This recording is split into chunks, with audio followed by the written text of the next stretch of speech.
मेरी जो mechanical branch है उसमें लगभग 70 से 80 के बीच में पोस्ट है, वेरी करती रहती है। तो उसमें अपनी जो है ऑल इंडिया 27 रैंक आई है। शुरू से जन्म से इसका मेरे पे विश्वास था भैया बच्चा वो कामयाब होगा और बहुत मेहनती है। इतनी बड़ी यूपीएससी की एग्ज़ाम फाइट करके ने आपकी 27वीं रैंक हासिल करी, बिका मन ऊपर बहुत गर्व है। मेरी हमेशा इंटरेस्ट गवर्नमेंट सेक्टर में रही। मैं प्राइवेट सेक्टर में 6-7 महीना 8 महीना टीचिंग करी, IIT JEE की, तो भी मन इंटरेस्ट आया को नहीं। अब सीकर या जयपुर जाने की जरूरत नहीं। सरकारी नौकरी का सपना अब झुंझुनू में ही पूरा होगा। बैंक, रेलवे या शिक्षक भर्ती, हर परीक्षा के लिए यहाँ मिलेगी सही गाइडेंस और बेस्ट फैकल्टी। आधार क्लासेस झुंझुनू, सफलता का सच्चा आधार। नमस्कार, मैं अरुण और आप देख रहे हो झुंझुनू झुंझुनू। फिलहाल मेरी मौजूदगी है नवलगढ़ उपखंड के पुजारे की ढाणी ग्राम पंचायत की भानपुरा गांव के अंदर। फुलाराम जी साखनिया के परिवार के साथ में मौजूद हूँ।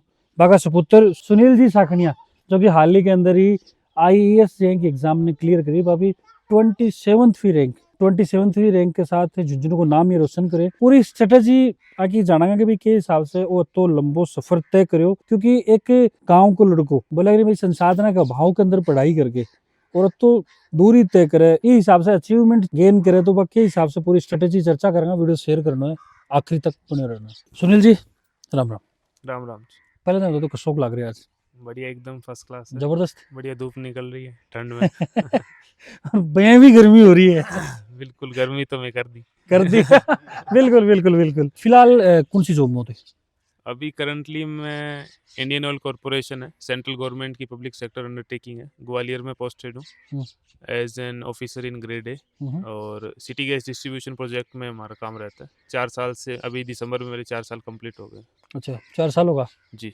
फिर या IAS वाली कैसे चाहिए? IAS वाली PSU में जो भी एम्प्लॉई काम करते हैं वो एक अप स्टेप के लिए, अपने करियर ग्रोथ के लिए, ये डायरेक्ट UPSC के थ्रू जो एग्ज़ाम होता है इंडियन इंजीनियरिंग सर्विसेज का, उसमें अप्लाई हर साल ट्राई करते ही रहते हैं कुछ ना कुछ। मेरे अलावा अभी कुछ और एम्प्लॉयज़ भी हैं, मेरे दोस्त वगैरह, जिन्होंने बाकी दूसरी ब्रांच इलेक्ट्रिकल वगैरह से भी अच्छी रैंक हासिल की है।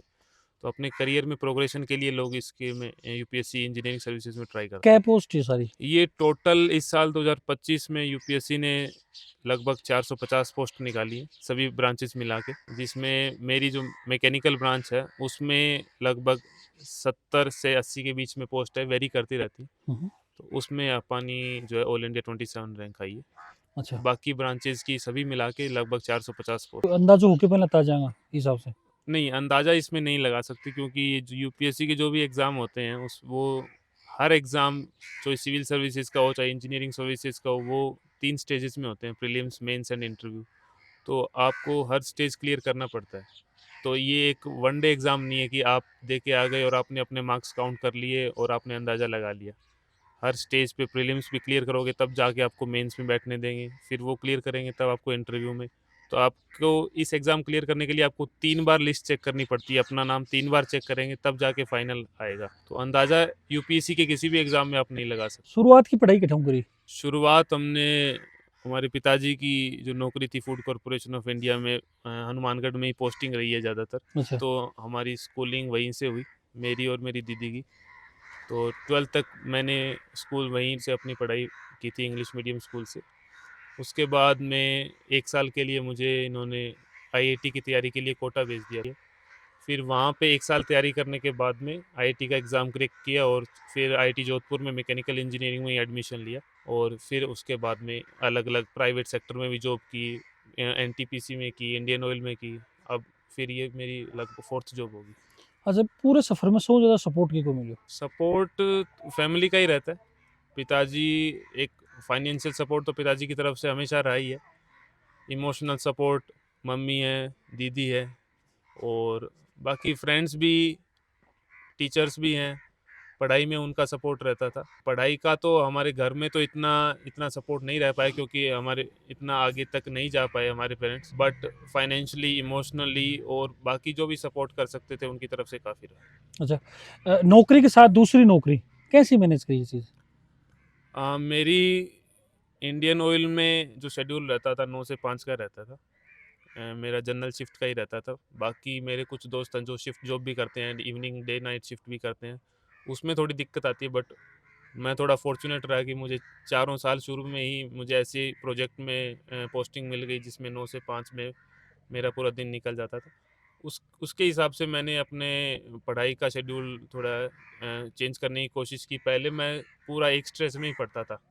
5 बजे से आने के बाद में 6 बजे बैठ गए, फिर 3 घंटे पढ़ लिया, आधा घंटा ब्रेक, घर पे बात कर ली और फिर बाद में 3 घंटे और। तो उसमें क्या एफिशिएंसी नहीं आती। इसलिए जो भी जॉब कर रहे हैं वो एस्पिरेंट्स हैं, उनको अपने दिन को जो आपका जॉब का टाइम है उससे पहले और उसके बाद में अपने स्टडी आवर्स को डिवाइड करना चाहिए। तो मैंने भी यही किया था। सुबह फिर मैं एक शेड्यूल मैं सुबह निकालता था 6 से 9 का, तो 6 से लगभग 8:30 तक मैं अपनी 2.5 घंटे की पढ़ाई करके फिर आधे घंटे में तो मैंने अपना जो रूम वगैरह है वो ऑफिस के बिल्कुल अगली नेक्स्ट स्ट्रीट में ही ले लिया था ताकि वो ट्रैवलिंग टाइम कम हो जाए।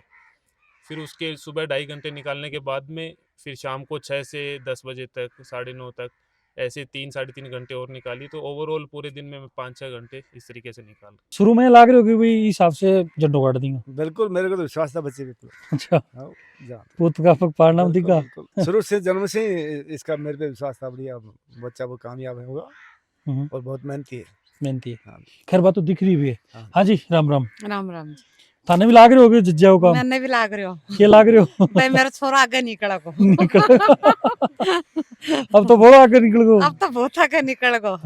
देखो भगवान की दया। अच्छा, फोन पर चर्चा होती जना के कहता नौकरी लागे बाद में क्यों बेचारा होता ये करता नॉर्मल बात बस मेरे पढ़ाई की चर्चा नहीं पढ़ाई की पढ़ाई की क्या पढ़ाई की तो करी तो कहते मैं जिद कौन करता कि वही कि घर आवा तारा नहीं लाख भी कौन हिसाब से करता कौन ना करता? ना कदे भी कौन करे बिल्कुल ही कौन करे अच्छा जब 9वीं 10वीं 11वीं 12वीं की जब टापर पढ़ाई करे जी टाइम था तंग कौन करता कि बिल्कुल ही कौन करे वे टापर तंग करा के अमूमन देखी जाके भाई माँ बाप ने सौ ज्यादा तंग करे पढ़े कोन्या फिर रोड़ा करें घर का। ना और मन कदे तंग कौन करे अच्छा मत्ती पढ़ लेता पढ़ाई का 12 मन कदे ये कौन कहो तू पढ़ ले बिल्कुल ही कौन क्या कि जिद भी करता कि कदे क्या की कौन करी हो तो कोई खान पीन की ना कोई ना कोई कपड़ा लत्ता कपड़े की की भी कौन करी ब्याह सुहावनी शादी में नहीं जाने नहीं की। कदे ब्याह को तो नाम ही कौन लियो मजा हो के ब्याह में बिल्कुल देखो पूरी स्ट्रेटेजी है। बाकी और भी है कि पड़ोस का लोग ही का परिवार का लोग ही चर्चा कर ले। हाँ जी, राम राम।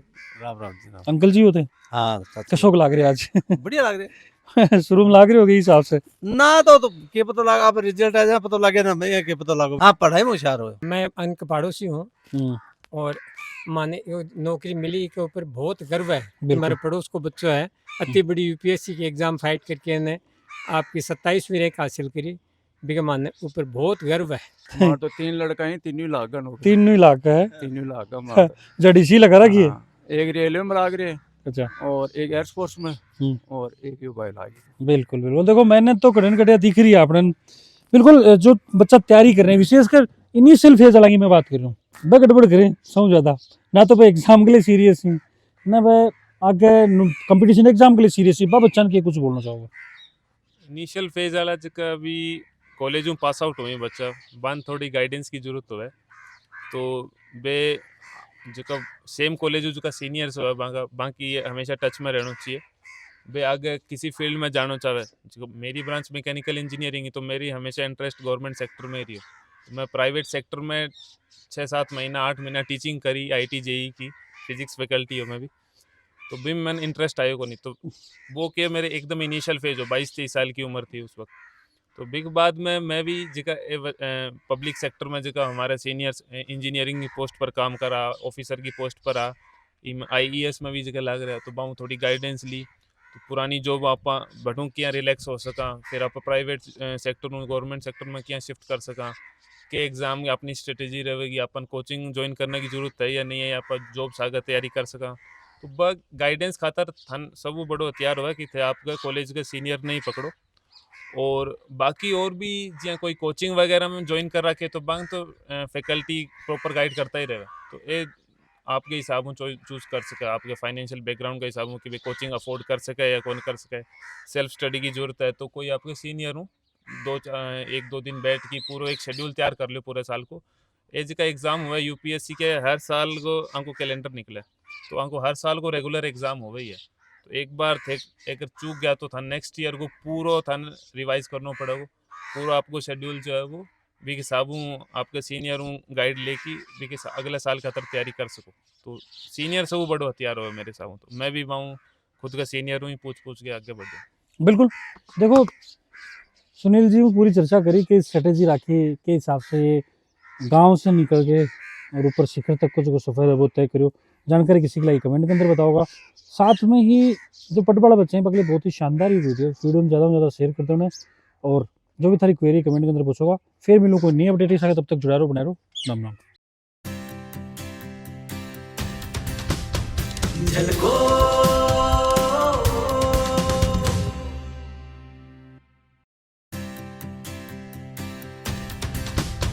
झलको